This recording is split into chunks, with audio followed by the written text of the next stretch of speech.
Bonjour à tous, capsule juridique numéro 123 du 16 décembre 2022. Je vais vous parler de la Suisse, de la France et d'Israël.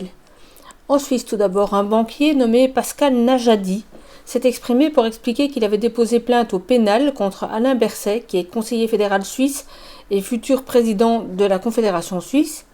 Il s'exprime au micro d'une chaîne Odyssée et YouTube nommée Resilience TV, et la vidéo est en anglais mais elle est sous-titrée en français. Sous cette vidéo figurent également les liens menant vers différentes informations qu'il cite dans son explication et dans la plainte, dont il lit en outre une petite partie.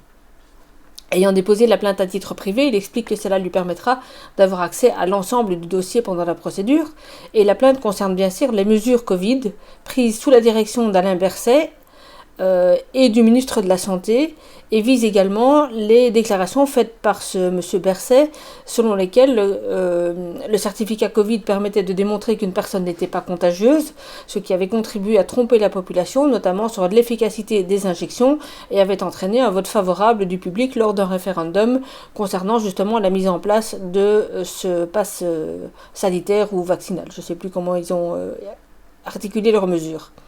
Il est aussi intéressant d'écouter ce qu'il explique à propos de sa visite dans un commissariat au moment du dépôt de la plainte. Je vous invite donc à voir cette vidéo et à écouter aussi un podcast dans lequel il était invité début décembre, dont je mets également le lien ci-dessous. Il s'est par ailleurs exprimé à plusieurs reprises sur ce podcast-là, enfin sur cette chaîne de podcast-là, et je vais écouter d'ailleurs les autres épisodes, parce que ce qu'il dit est assez intéressant. Et donc je vais essayer de suivre de mon côté cette procédure s'il en reparle ensuite. Comme il a sa propre chaîne YouTube également, dont je mets aussi le lien, ce sera peut-être plus facile. J'imagine qu'il refera une vidéo quand il aura du neuf. Pour la France, toute petite info, je reviens sur l'affaire dont je vous avais parlé avec le graphiste Flory contre Emmanuel Macron. J'ai trouvé l'arrêt et je voulais juste rectifier la date de la décision. En effet, même si M. Flory n'a communiqué sur sa victoire qu'il y a 2 ou 3 jours, la décision rendue date en fait du 30 novembre 2022. Et pour les juristes qui m'écoutent, le numéro du pourvoi est le 22-80-959. Avec ça, vous le retrouverez facilement. Et sur le fond, par contre, j'avais dit l'essentiel, donc j'ai rien à ajouter. L'arrêt est assez court, d'ailleurs, il fait 2-3 pages, tout compris.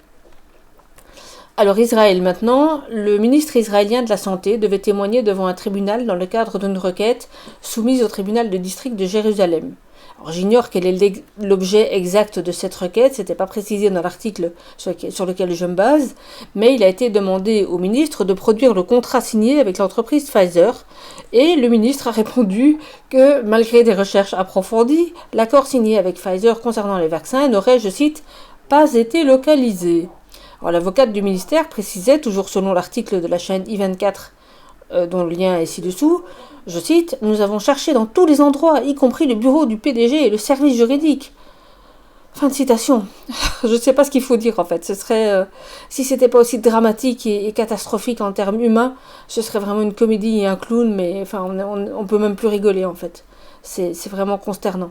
Alors l'article indique que là-bas aussi le contrat avait été révélé au public courant janvier 2021, mais avec une grande partie de ses clauses occultées, comme ce fut le cas, comme vous le savez, pour les contrats signés par la Commission européenne. Et mieux encore, le ministre aurait même affirmé au tribunal, toujours selon cet article, qu'il ne savait même pas si l'accord avait été signé. Alors pour ma part, en fait, j'y verrais plutôt une bonne nouvelle pour les Israéliens, c'est-à-dire que ça leur épargnera l'étape des procédures où ils devraient sinon démontrer que les clauses d'exonération de responsabilité du fabricant sont nulles, et dès lors que les actions engagées directement contre Pfizer par les victimes des injections sont recevables par principe, sans qu'il y ait besoin de se battre sur la validité des clauses. Parce qu'en effet, s'il n'y a pas de contrat signé, il n'y a pas de clause d'exonération de responsabilité, et cette partie-là des actions ira donc un peu plus vite. Mais évidemment qu'il y a des contrats signés. Il faut bien que les cabinets de conseil, que leurs avocats justifient des honoraires faramineux. Alors la vraie question est donc, que veulent-ils cacher ? Alors j'ai bien une petite idée, mais je crois qu'on va encore me traiter de complotiste, donc je vais la boucler, ce sera mieux.